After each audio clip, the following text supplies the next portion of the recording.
Hey everyone, welcome back to my channel. At ngayon nga ay nakilala na ni Gabriel si Jacob.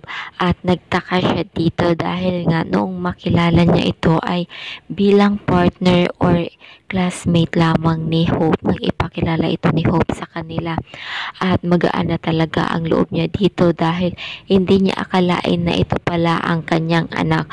Subalit hindi niya alam ito ay si Jake talaga. Ito ay ampon lamang ni Marisa at hindi talaga ang kanyang tunay na anak. Subalit dahil sa nananabik siyang masyado dito kay Jacob ay gagawin niya ang lahat para mabawi niya ang mga panahon na wala siya sa piling nito. At ngayon nga itong si Marisa ay magsisimula na din na akitin itong si Gabriel, na kung saan ay magsisimula na siyang agawin muli dito kay Elise. So gagawin ni Marisa ay akitin niya itong si Gabriel, na kung saan ay ang kinakatakutan nga ni Elise ay ang mangyari na bumalik ang pagtingin or pagmamahal ni Gabriel dito kay Marisa. So mangyayari na ang kinakatakutan nga ni Elise na maagaw ni Marisa, pati ang kanyang kumpanya ay babagsak dahil sa kagagawan nitong si Marisa, dahil nga may kompetensya nito, walang iba kundi ang glasyera na pagmamay-ari nitong si Marisa. At itong ina naman ni Gabriel ay hindi naniniwala na ito nga talaga ang tunay na Jacob, dahil nasa kutob niya ay hindi ito ang tunay na Jacob na ipinakilala ni Marisa, dahil hindi wala siyang maramdaman na talagang apo niya ito. At ngayon naman itong si Sonia ay tuwang-tuwa dahil nang malaman na or makilala niya na ang kanyang pamangkin dito kay Marisa. Subalit sa lahat ay hindi natutuwa itong si Hope, dahil nga itong si Hope ay alam naman pala ang lahat. Bakit hindi sinabi sa kanya ni Jake ang lahat? So ngayon, maugong na naman ang balita, sikat na naman sila, pinag-uusapan na naman sila sa school, dahil nga nagkapanayang loob sila, subalit hindi alam nila na sila ay magkapatid. So ang buong school ay nalaman ni sila ay magkapatid. So marami ang nashock dito sa balitang ito, kung kaya naman ay pinagchichismisan na naman sila. At hindi pa nga nakaka-get over itong si Hope dahil sa mga natuklasan niya na may anak ito sa labas, itong kanyang daddy.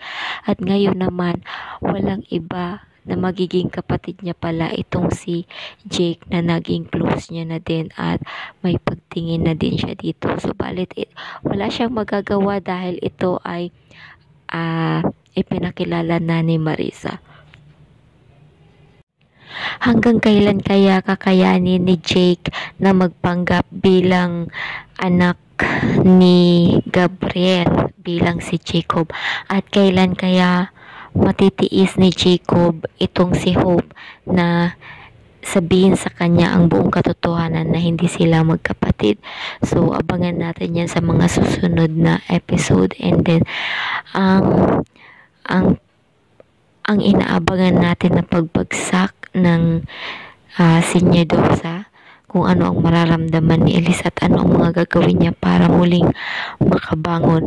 At itong si Nanay Lusing, dahil nang malaman niya na yung mga sinabi ni Marisa na itong si Elise nga ang nagpapatay sa kanya, kailan kaya sasabihin ni Elise ang buong katotohanan dito kay Nanay Lusing, dahil magbabago ang pagtingin sa kanya ni Nanay Lusing. At itong si Nanay Lusing naman ay babalik na sa kanyang anak na si Marisa. Subalit marami pang revelation ang mangyayari dito, na kung saan ay may haka-haka na hindi ito tunay na anak ni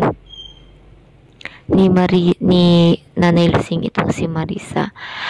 At lalabas din ang mga ibang tauhan na kung saan ay aabangan natin kung sino-sino sila sa mga buhay ni na Elise, Gabriel at Marisa.